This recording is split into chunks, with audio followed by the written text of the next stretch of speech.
Hey Moni, how are you? Hi, good. How are you? Good. Today, Moni and I are going to be speaking from the gut, and we've got a really good topic today. And the topic is my favorite, sugar.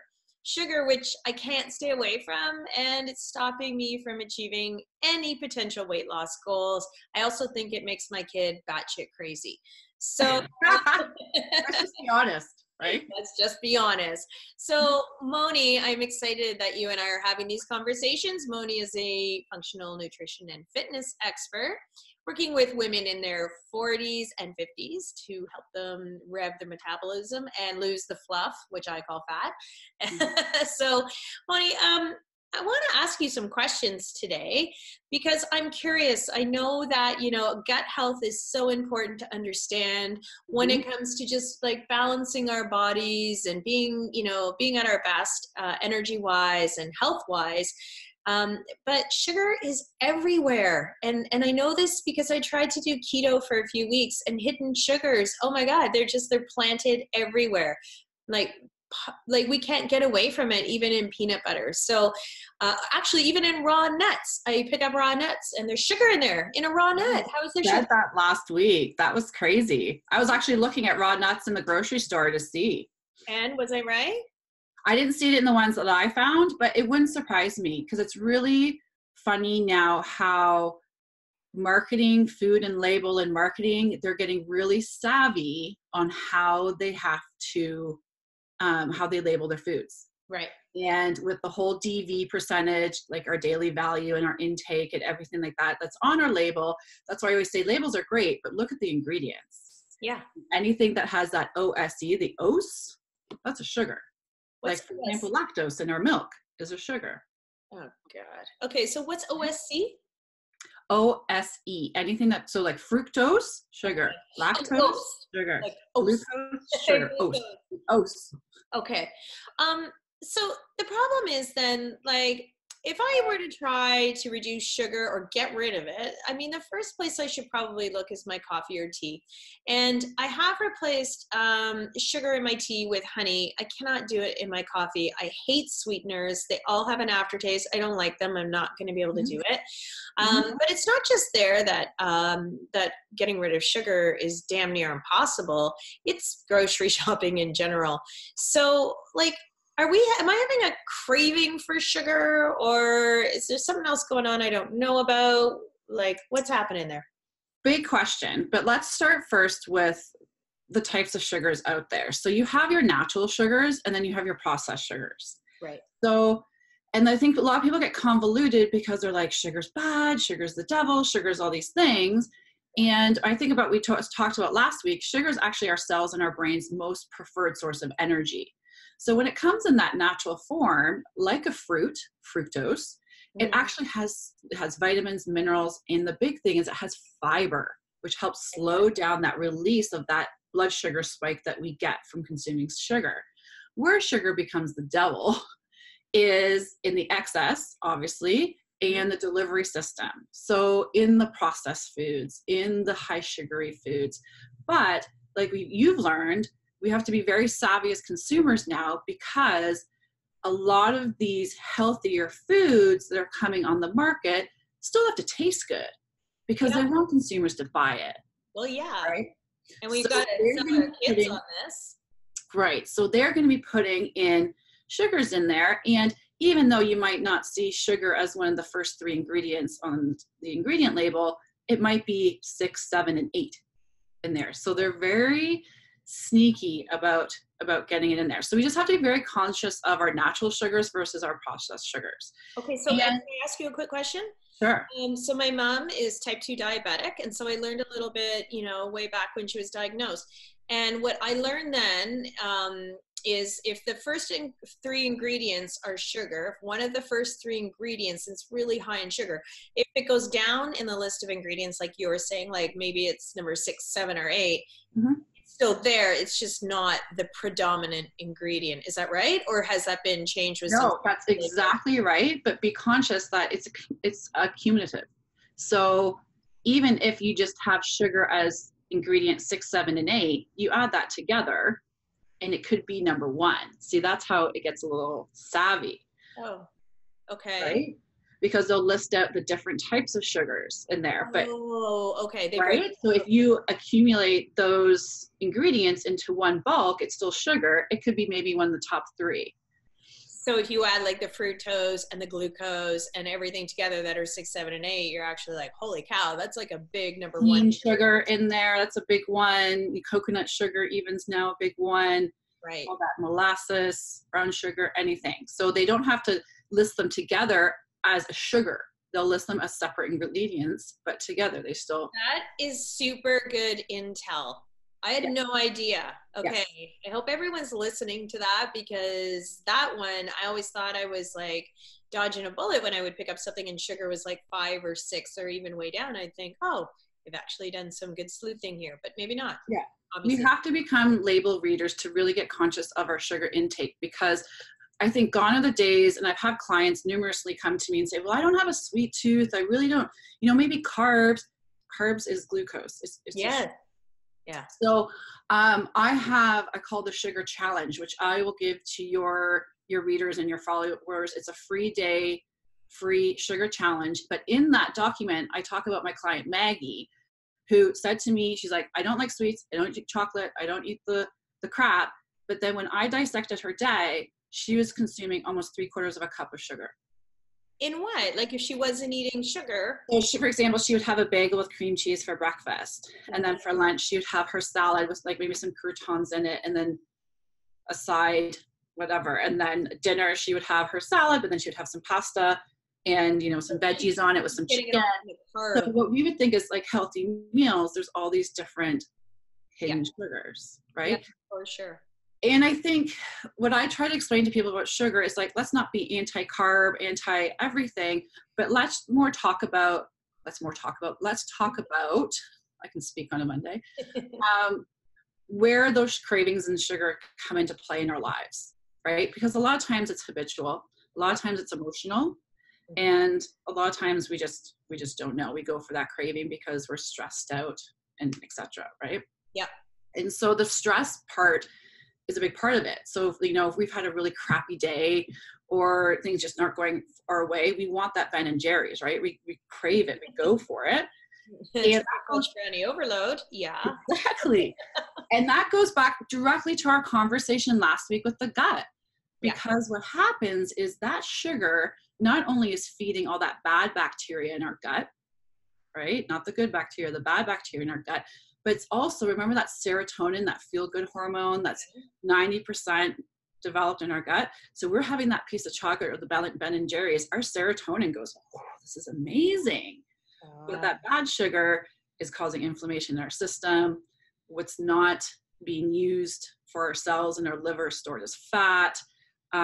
It gets excreted to other organs, including our brain, hence the squirrely kids and us being on the emotional roller coaster. And the biggest thing is it causes an internal stress, which blocks our insulin from coming into regulating everything. Okay. So then we bottom out, we just crave more sugar. We bottom out, we just crave more sugar. So that's what happens, because people say like, why when I'm so tired, do I just crave, the sugars and the carbs and sugars and carbs, and I just want these things? That's why. It's just the internal stress in our system. That's why like new moms. It's not willpower. Oh, right, because I definitely don't have that. Yeah. But like new moms, I remember when I was home with Maddie when she was first born, I just wanted anything with a carb in it because I wasn't sleeping at all and I needed that fake boost of energy. That's it. And that's it. And like sugar can lead to like you said, we don't even notice that it's playing a part in like squirrely brain, as you call it. I think of like anxiety sometimes, depression or sadness or just a mood swing. Like, I mean, I know that, there's a few things going on with me. One of them is menopause, but I would say like prior to that, there were times where I just couldn't explain what was going on. There was no external factor contributing to a mood swing or, any sort of thing. Like if I was feeling anxious or scatterbrained, right? Like right. I'd sleep, what was going on?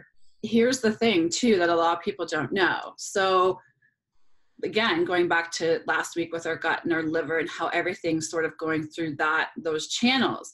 When our liver is on overload and it just can't take in any more sugar, and it's even stored it up as fat, it's doing what it can, it's going to secrete it back into our bloodstream, and that is going to go directly to our other organs. So it's basically saying, guys, I'm tapping out. I can't do anything with this excess sugar.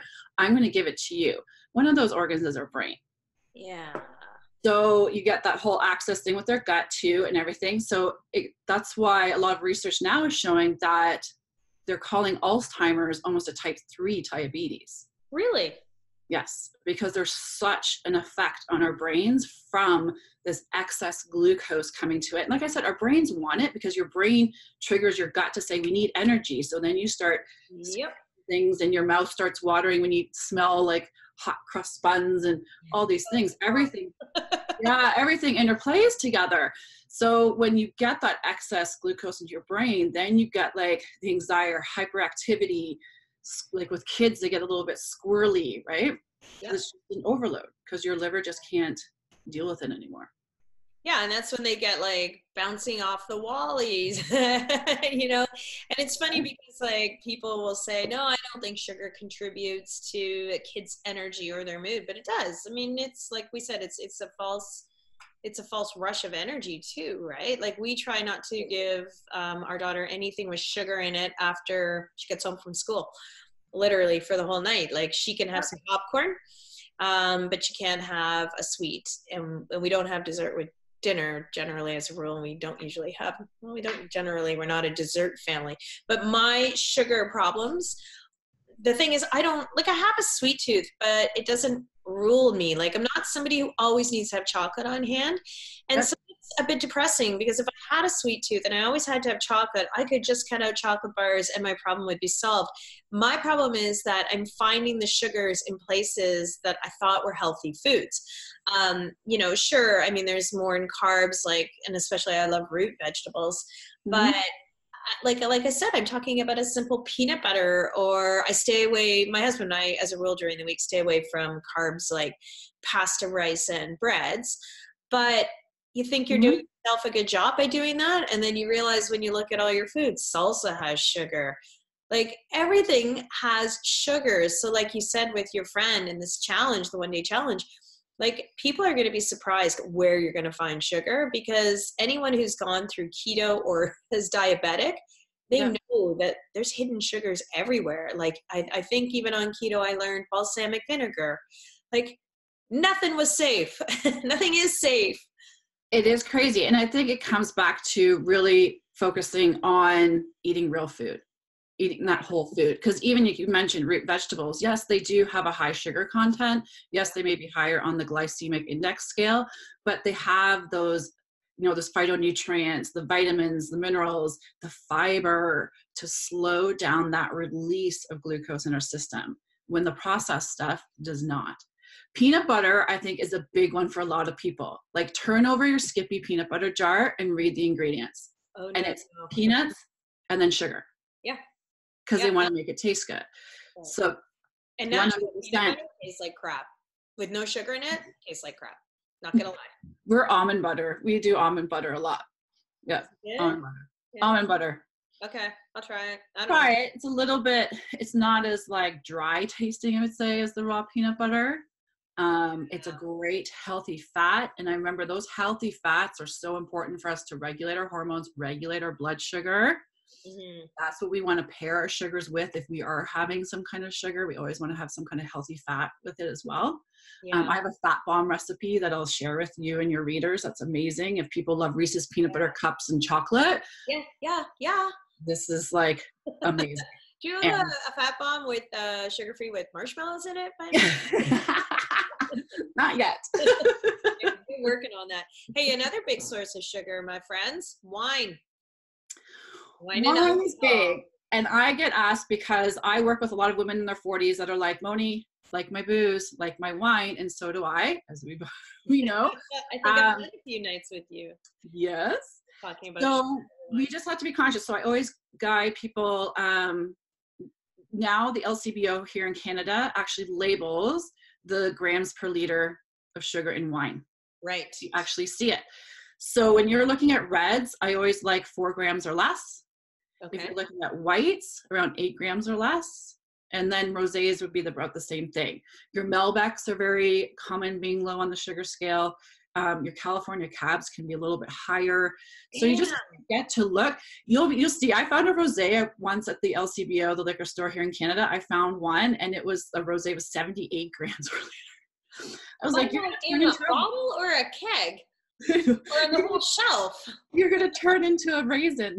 Oh my God! I'm grabbing my wine. Hang on. Yeah. I found a new wine that I absolutely love. It's Italian. I shouldn't share this because it's really hard to get, and I don't want you guys getting my wine. Yeah, it doesn't say here on the bottle, so I have to go to the LCBO site, right? You have to go to the LCBO site. It should be on the label. Should be on the label. Like it's on everything. I could see it probably transitioning to that direction, but it's definitely on the tags at the liquor store, and it is on their website. Okay. American Friends, I'm not quite sure. There has to be a resource out there, I'm sure, for sugar and wines. I'm sure there is, but that is a big one, right? Like, I mean, you know, we all like a glass of wine, like when, again, back to keto, but I would save up all my net carbs and sugar. I would eat none of them all day so I could have a glass of wine. But like then you're not having carbs, right? So you'd have one glass of wine, be flat on your ass, and you would have an epic hangover the next day after one glass of wine because you just like there's nothing in you to to buffer that wine. So, okay, so if you have cravings, I think that this makes my case a little more difficult, but if you have cravings, you want something sweet, you want something, for me, it's not even necessarily sweet.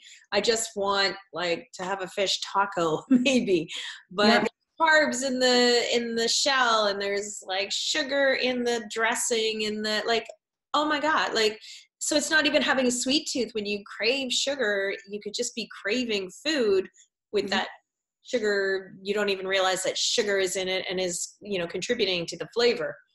Yeah. And it's so funny because cravings, we have to look at cravings as a more physiological response to something. Your body is asking you for something. That's the reason why you get this trigger to have it. So typically I'll send out a list. I have it too. Sugar cravings means sometimes you're low in magnesium. Carb cravings means that you're low in selenium. There's different cravings that can mean different things, and there's foods that you can up in your diet to help it level out. Okay. It's not a quick fix, nothing ever is, but when you start sort of creating that balance, you're not going to have that natural craving for it, from the root cause, right? Remember, cravings are a little bit different. It's habitual, it's emotional, and it's physiological. So from that way, then we can deal with the cravings. Then when you have a craving, I always say to people from the habitual standpoint, have a glass of water first. If you're craving something, just make yourself have a glass of water first. One reason is because our brains don't know the difference between thirst and hunger. So a lot of times we'll dehydrate it. And your body's asking for something. So have a glass of water, still have the craving, then let's look into what it might be, the root cause of it. Have a little piece of dark chocolate that's 70% cacao or higher is a good alternative for some people. Fat bombs, different things that you still get the satiation from having something and not just going evil because you're depriving yourself, turning into a witch because you're depriving yourself. And because it's not about deprivation either, it's trying to find that the balance of it, right? And then the emotional side of it, it's, being honest with yourself and saying, listen, is there something going on with me? Am I just moody as F right now because my hormones are going crazy, menopause, whatever it is? Is it, have I lost my job? Is my boyfriend broke up with me? What is it that's causing me to reach for something that's going to bring that serotonin up? Yeah. And make me feel good. Yeah. Right. Okay. So it's a little bit of planning ahead, but I think the resources they'll give you for sure is a great start. The sugar conversation's big. It's huge. Right now it's huge because because it is a challenge, right, to cut it out. And I think as we learn more about sugar, and it's funny, the way you talk about it is being given a bad rap right now, because we're Yep. being taught that sugar is the devil, and we're not being told, or I haven't really read anything other than our conversations, that sugar is required. It's just, like you said, the method of consumption, what Mhm. kind of sugar. I mean, right now, I mean, everything is processed sugar, right? Mhm. So, so trying to get around that. I'd heard a long time ago too. I was anemic for a long time in my 20s and early 30s, Mhm. and then again when I was pregnant. And I craved chocolate a lot when my anemia was really bad. Yeah. And Well, the iron. told me, yeah, iron. I thought, well, why am I not craving a T-bone steak? Like, that doesn't make sense to me. But I had no idea that chocolate was like an indication, like a really strong craving for it was an indication But that you're low in iron. well, Yep. 100%. At yeah, 100%. Brazil nuts and spinach, great two natural sources of iron. I hate Brazil nuts. I love spinach though. Are there other nuts that we can use? Anything to get around Brazil nuts? Chopped up in salads is the easiest. Roasted with some Brussels sprouts and like turkey bacon, real bacon if you prefer, but turkey Yeah. bacon is really great. And you roast it and then you chop up some Brazil nuts in there. Yummy. Okay. Don't need a lot, you just need a couple. Right. But yeah, and Brazil nuts are actually a great natural source to rev up your metabolism. Really? Why? What did they do? It has a mineral in it that helps naturally just speed up one's metabolism. Okay. Yeah, Brazil Okay, nuts. I'm like, it's a nut that everyone picks out of the mixed nuts. No I one wants the know. And what if you cover it in dark chocolate? Yeah, right. Why would you? Maybe just to get by it. Maybe. Yeah, I love nuts, but Brazil Dark nuts, chocolate. yeah, Dark chocolate. Only dark chocolate. yeah, I would do that. But there's tons of healthy alternatives that we can do. The guide that I'll give you guys will list a bunch of them in there Okay, that good. we can kind of naturally just switch things out. So for example, in baking, like if anyone bakes, they're like, how do I bake without sugar? Yeah, baking without sugar is huge. Yeah. Huge, and it's hard. So yes, you can use honey. One of my biggest loves that I love to sub for baking is maple syrup. Maple syrup is one of the better natural subs for sugar, and it has obviously a sugar content, but the roots are so deep. Organic natural maple syrup, not your Aunt Jemima's. No. The ones you buy Your roots in, are like so the deep in jar. your so deep in the soil, it's pulling up a ton of nutrients with it. Okay. So it's a great sub. You get the maple taste, obviously, but Yeah. it's a great sub for recipes and sugar and honey too. What about monk fruit? Monk fruit is fantastic, and it's a natural blood sugar regulator. Oh, it's So now you can get in health food stores, it almost looks like a stevia powder packet. You can get monk fruit that's been ground down. Some yeah. people use it in their coffees. It's really sweet. And It's it has a sweet. little bit of a distinct aftertaste that some Yeah. people like, some people don't. Yes. So it's really a personal preference, but monk fruit is a great alternative as well. Okay, and monk fruit is no sugar. Is that right? It has natural fructose in it, but it has, I can't remember the chemicals in it, but it has certain chemicals in it that actually slows that release of glucose and helps balance our blood sugar. Okay, so that's good to know. Yeah. Is there any other ways to beat that craving? Like so mid-afternoon I crave a snack or something. Mm-hmm. I love like cold green grapes from the fridge. Mm-hmm. I know that's a lot of sugar, but it's natural sugar. Is it too much sugar? Yeah. Like, can you go overboard the other way with fruits? You can, and it goes down to portion size. It has to be relative to your body type, and snacking's another thing too. Like snacks have to be relative. Like if your body really needs a snack and you want to have a snack, have it. But it's like if you have 50 almonds and an apple, that's the same caloric intake as a meal. So just being conscious of, because your insulin surge that's going to come in for that sugar that you're consuming is relative to the amount of food that you're having. Right. So, right. So you're asking for more of the roller coaster. So I'd just be conscious of it. If you had some grapes with some nuts, a good healthy fat, that will help balance out that release of the glucose. Do corn nuts count or no? No corn nuts, Jack. You are ruining my week. I was ready for you to have a list. You're like, but how about this? Okay, you guys can read Monica's list, or I'm going to revise Moni's list. It's going to be the more fun list. So here's another question. I'm not diabetic. I've been tested, like quite a bit because of my familial history.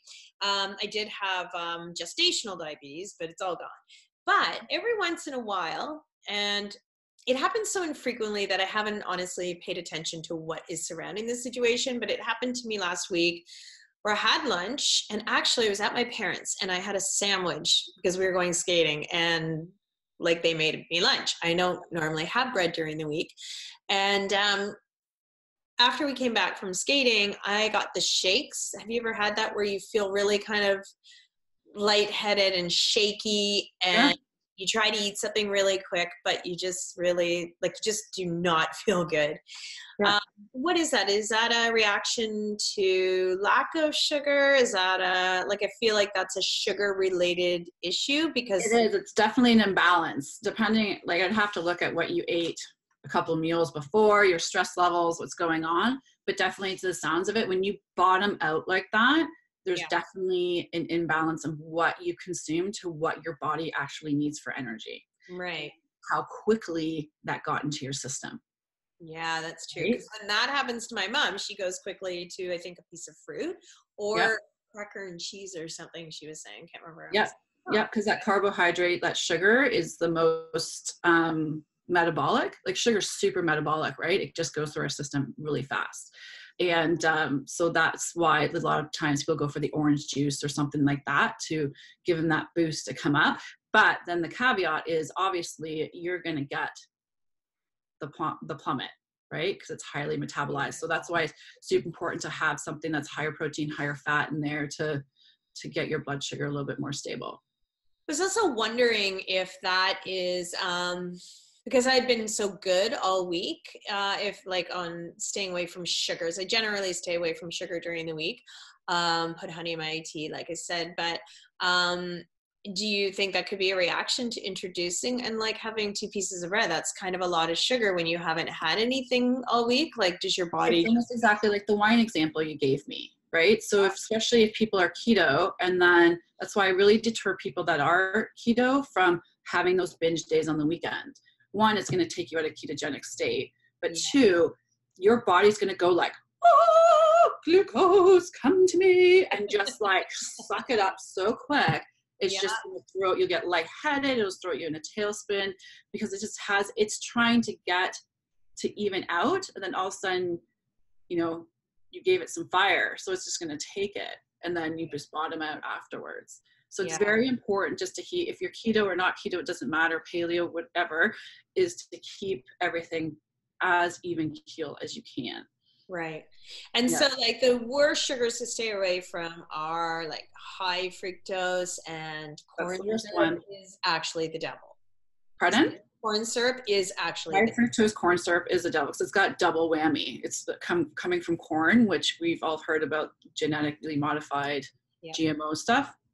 Plus, it's just highly has toxinogens in it, pathogens. It has a ton of stuff in it. So that's definitely number 1. And then obviously you're getting into your white sugars and your brown sugars and your molasses and everything like that from there.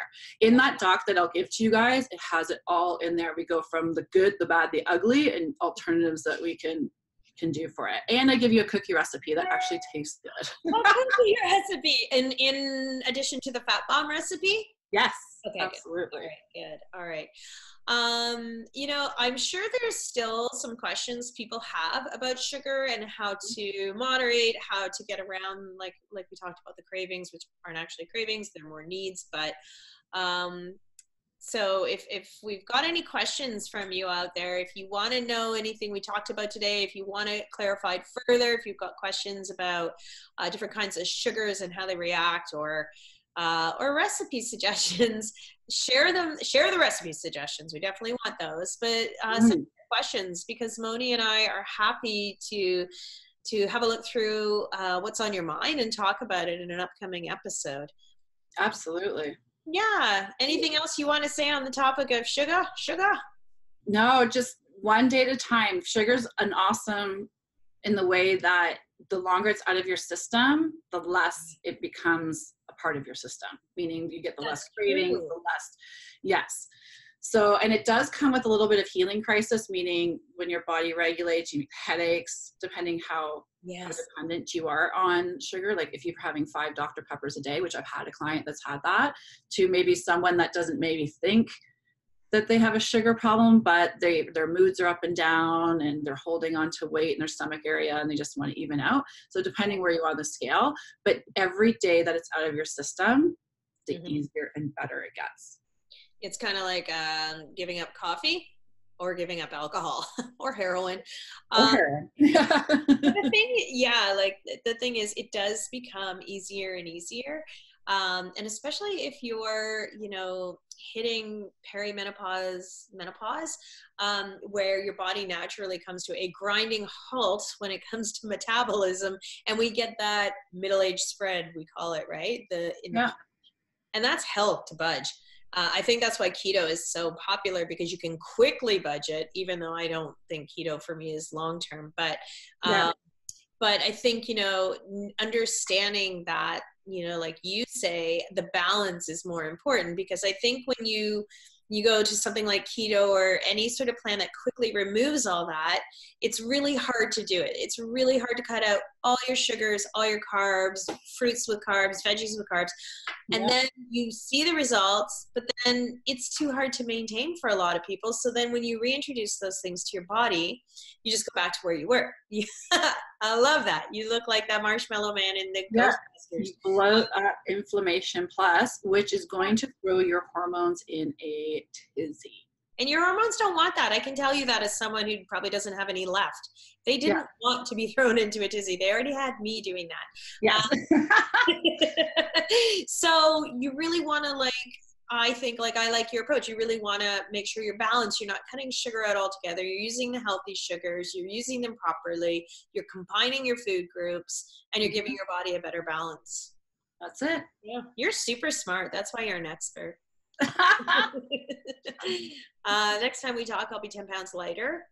I'll be angrier because of no sugar. And no, we did actually, we've talked about, my daughter has a focus problem at school. Yeah. It's kind of common in a 7-year-old, but also, we're kind of wondering if it is just that. We don't give her treats in her lunch. She eats at school. But everything I give her has sugar in it. It doesn't matter what I do. I throw in some carrots and apples, whatever, but her sandwich, the bread has sugar, what it's like. Everything has sugar. We thought about doing a week of taking her off sugar for a week. And when we sat down to look at that food plan, my kid's going to starve. There's nothing in there she would eat. Yeah. And then it becomes pairing, right? So it's like that rice cracker example that I gave you last week with the rice cracker and then having the almond butter on it, the fat. The fat is huge, healthy fats. So finding out what healthy fats your kid's going to like. For example, my kid loves doesn't matter that it's gluten-free, still got glucose and sugar in it. Yeah. He loves that tortilla, right, with peanut butter in it. And at first I'm like, ugh. But I put a good amount, a good tablespoon of peanut butter in it. I know that fat is going to help stabilize that sugar coming into the system. Be smart about it. If you're giving them, that, for example, for breakfast, and then a muffin and a sandwich for lunch, and then they have pasta for dinner, for sure. Yeah. It doesn't have to be the candies and the sweets for kids. Yeah. Well, that's the thing, right? Her sugar intake isn't necessarily from candy or sweets. It's from the food, like I said earlier. And that's it is super hard to monitor that, especially wherever they go, right? You can't control what kind of food they get. Yeah. But, and the other problem is too, I love that idea, but we can't use almond butter or peanut butter and send it to school. That's right. Yes. Yeah. Right. So just when you think you've solved one problem, there's always another one. And there's anaphylactic shock. There is anaphylactic shock, and I'm not a big fan of that. So anyway, well, thank you so much, Moni. Another great chat with you. And we've got some really good topics coming up. What do we got coming up, Moni? We do. We're going to talk about vitamins, I think, next week. Yeah. So the key vitamins that we should be doing, one, yes, absolutely, for our gut health. Yeah. But in our 40s and 50s, are there supplements that we should have? How to choose ones that are right for you, and what to look for on the market? Because a lot of people don't know. Absolutely. And a lot of people are saying, a lot of vitamins don't work, but it's rotating, one day vitamin D is on the chopping block, the next day it's something else. So it's going to be an interesting conversation. Knowing that we're going to have this conversation, if you have any questions in advance, I'm happy to bring them into our chat next week. Yes, 100%. Okay, so let us know if you got any questions, you enjoying the topic, subscribe, and look for us next week when we will chat about vitamins, being 40 and 50 and staying healthy. Moni, thanks so much. I'll talk to you later. Thanks, guys. See you later. Bye.